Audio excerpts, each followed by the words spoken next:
鐵鳥含火從天降，雷氣應飛罩娑婆。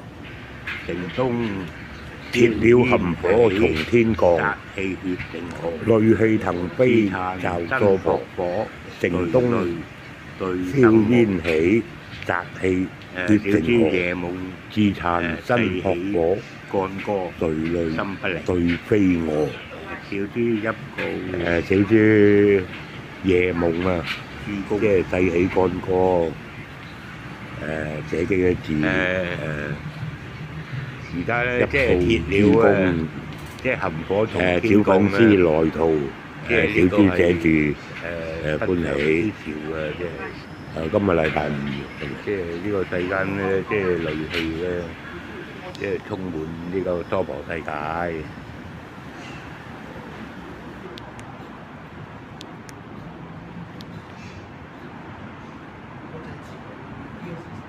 7:04。